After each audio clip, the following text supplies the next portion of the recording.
Ouais, salut tout le monde. Euh, Mon nom c'est Arnold. Ben, j'ai un petit poème à vous lire. On se connaît pas. Ben, il y en a qui me connaissent un petit peu. Salut les amis. Mais c'est ça, un petit poème. Et puis après ça, ben, peut-être quelques pensées sur le monde actuel. On est le 19 avril. Ah non. Bon, ok, ça va bien. 19 octobre, 6 mois plus tard, 2011. Euh, c'est ça. Il y a beaucoup de choses qui se passent en ce moment sur la planète. Du monde qui campe un peu partout parce que l'économie est un petit peu particulière en ce moment, pour dire le moindre. Il y a des gens qui sont préoccupés, qui sont inquiets pour leur avenir, pour l'avenir de leurs enfants. Je peux dire que je les comprends parce que j'en fais partie aussi. Alors j'ai un petit poème qui s'appelle Cité interdite. Excusez ma voix, j'ai un fond de grippe qui traîne encore là. Alors ok. Non, on est le 18 octobre, excusez-moi. Mardi 18 octobre. On est à Montréal, au Québec. Ok, cité interdite. Au réveil d'un lundi matin, encabané dans mon souterrain, j'entends la radio, mon premier soutien, qui analyse le quotidien. Presque parfait, le futur sera, me promet-elle d'un ton suave. Météo enchanteresse ou l'ouragan un peu plus tard. En avalant mon premier café, j'ai de la détresse dans mes pensées. Encore une histoire de sinistré, d'un bidonville à son apogée. Mais qu'est-ce que c'est? Je n'ai rien compris. Je pensais que l'économie allait me faire rire ma vie, faire de moi un riche ami. Interdiction de me laisser prendre à mes sordides prémonitions. Interdiction de m'entreprendre dans un labyrinthe de suspicion. Le ciel est plus que parfait. Je n'ai comme unique remède que de me lever, et peut-être, qui sait, aurais-je ma cité interdite à refaire. Pourquoi cité interdite? Parce que, bon, c'est un lieu secret, c'est un lieu enchanteur peut-être, ça évoque aussi, bon, la grandeur passée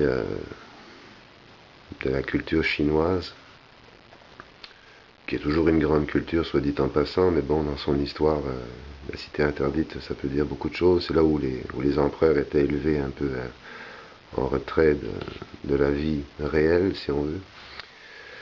Alors la cité interdite, pour moi aussi, c'est tout ce qu'on peut vivre au quotidien dans une grande ville, tout en étant dans un monde à côté, tout en étant serein et en étant lucide. Pourquoi? Parce qu'on est comme, dépendamment des quartiers, dépendamment où on vit, on est comme dans des destinations toujours imprécises, même si on sait à quelle station de métro on descend, on est comme pris dans nos pensées, tout le monde, dans nos stress, dans nos nécessités, dans nos urgences. Et c'est pour ça que je suis content, d'une certaine façon, que les indignés en ce moment prennent acte de la situation qui se passe avec la débâcle financière qui arrive chez nous aussi très bientôt, mais qui arrive principalement aux États-Unis et en Europe maintenant avec tout ce qu'on sait que les banques vont devoir fournir en argent pour sauver la Grèce. Toutes sortes d'analyses là-dessus, toutes sortes d'explications qu'on peut lire à droite et à gauche sur Internet. En passant, je salue quand même un monsieur qui s'appelle Pierre Jovanovic, qui explique très bien où en sont les les allées et les venues des transactions financières, de la bourse, de l'or, de tout ça. C'est un monsieur assez compétent, je trouve, dans son explication. Je le salue, il m'a beaucoup instruit sur ce qui arrive en Europe avec la situation des banques et tout ça. Tout ça pour dire quoi? Ben c'est ça. Nous ici, on est encore à peu près relativement correct dans le sens où il y a encore du monde qui vont travailler, puis qu'on arrive quand même encore à faire les paiements, là, à peut-être 75%, mais il y a de plus en plus de monde aussi dans la misère. Et c'est une réalité, en tout cas à Montréal. La vie est chère. Se loger maintenant pour un 3 pièces et demi, c'est un minimum de 550 à 600 dollars par mois. Souvent, chauffage non inclus, les frais fixes non inclus. Donc, il faut être... bon, il faut avoir un emploi à au moins 15 dollars de l'heure pour y arriver, si on veut payer son transport et sa nourriture et ses besoins de base. Donc pour les familles, c'est d'autant plus stressant dans le sens où bon, beaucoup de familles maintenant achètent des maisons ou des condos avec des hypothèques de 1200 1300 dollars par mois. Donc il faut que le revenu familial soit entre 80 et 100 000 par année pour que ça marche et que ça se paye dans les 25 ans, 20 ou 25 ans qu'une hypothèque peut être. Sinon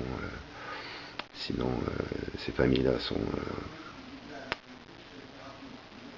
dans une situation difficile.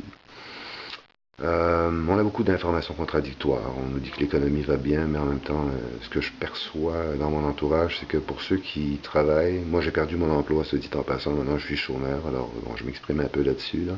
Je me plains pas, c'est correct, je mange tous les jours. J'habite pas en Afrique, en Libye, je suis pas une personne qui fait partie des 3 milliards de personnes qui ont 2 piastres, 3 piastres par jour pour manger sans eau potable. Je me considère privilégié. Même au chômage, au Québec, j'ai de l'eau courante, j'ai de l'électricité. Je suis capable de vous parler. Je suis même capable de fumer. Même si j'ai une grippe, je suis correct. Je suis très correct. Mais la situation est quand même stressante pour beaucoup de monde. Je le vois, j'ai des amis qui travaillent dans différentes sphères d'activité. Ils travaillent beaucoup et ils sont très très très stressés. C'est de plus en plus demandant, c'est de plus en plus exigeant. Voilà.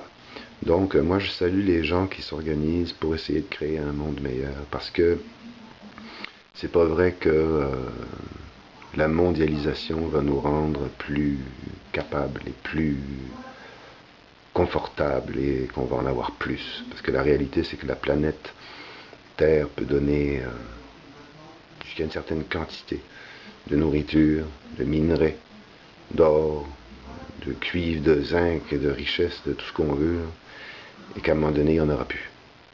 On aura tout utilisé. Fait que je suis pour le progrès, je suis pour le progrès scientifique, le progrès humain, pour qu'il y ait des gens, des scientifiques qui se penchent sur la question écologique, oui, de façon intelligente, mais que ce soit vraiment au bénéfice de la population de tous les pays. Moi, je comprends pas qu'il y ait des enfants aujourd'hui encore qui mangent pas tous les jours. Ça, je comprends pas ça. Je peux pas comprendre ça. On aura beau m'expliquer par toutes sortes de théories puis de principes que ça a toujours été, puis qu'il y a toujours eu des riches puis des pauvres. Mais moi, je peux pas concevoir qu'à l'âge où on envoie un télescope qui s'appelle Hubble faire le tour de la planète pour nous montrer le confin de l'univers, de la galaxie, des galaxies, des milliards de galaxies qu'on peut voir grâce à cet appareil-là, qui est une percée scientifique importante, magnifique d'ailleurs, qu'on puisse voir à des années-lumière d'ici, et que à 3000 km de chez moi, des centaines d'enfants meurent tous les jours parce que leur mère ne peut pas les nourrir, parce qu'il y a plus la terre porte plus de semences, parce que la terre est désertique, parce qu'il n'y a pas d'eau, parce que quoi? C'est pour qui ça? C'est pour faire plaisir à qui? Parce qu'il y a du monde qui font de l'argent là-dessus. Il y a du monde qui font de l'argent pendant ce temps-là, qui font des milliards, qui font pas juste faire de l'argent, qui font du profit là-dessus, qui vendent des armes à ces gens-là, qui vont tuer ces gens-là qui sont leurs voisins un petit peu plus loin, au nom de quoi? D'une mine d'or ou d'une mine de cuivre, ou des enfants vont être exploités ou même utilisés comme enfants soldats. Ça aussi, c'est une autre réalité qui me dépasse. Tout ça. Moi, je salue les gens qui essayent de changer le monde en disant aux gros financiers, à ceux qui lèvent des milliards de dollars tous les jours, qui décident que ces argents-là vont plus ou moins dans les mêmes poches, qui disent « Hey, ça va faire. Le peuple, les peuples ont besoin de se réunir, de se parler, de se rassembler, de s'entraider pour faire quelque chose ensemble. » La race humaine est d'une étrange complexité, mais au final, je pense que la race humaine est merveilleuse aussi, parce qu'on est capable d'apprendre de nos erreurs, on est capable d'apprendre de nos histoires, de l'histoire en général et de nos histoires respectives. On peut apprendre de nos erreurs. C'est pour ça que, éventuellement, la sagesse s'installe. C'est parce qu'on apprend de nos erreurs. En général, c'est ça. Fait que moi, j'ai juste un souhait.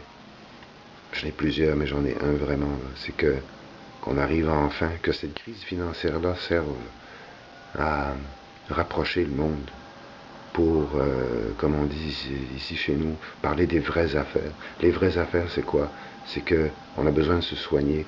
La situation dans les urgences des hôpitaux, c'est difficile, c'est très difficile. On a besoin d'aider nos profs, nos enseignants, de respecter ce monde-là qui travaille fort pour élever nos enfants, pour enseigner à nos enfants, pour les préparer à plus tard, leur donner des outils pour que ces enfants-là se sentent bien en apprenant, d'humaniser le modernisme. C'est ça qu'on doit faire. Qu'on doit se rappeler que, au bout du compte, notre patron, c'est un être humain. Il y a des besoins aussi.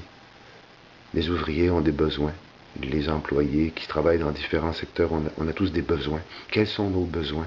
À la fin de la journée, là, nos besoins, c'est de se sentir utile, c'est de se sentir qu'on a fait quelque chose pour notre prochain, pour notre environnement, dans le respect et au nom d'une juste cause, de l'avancement, le progrès,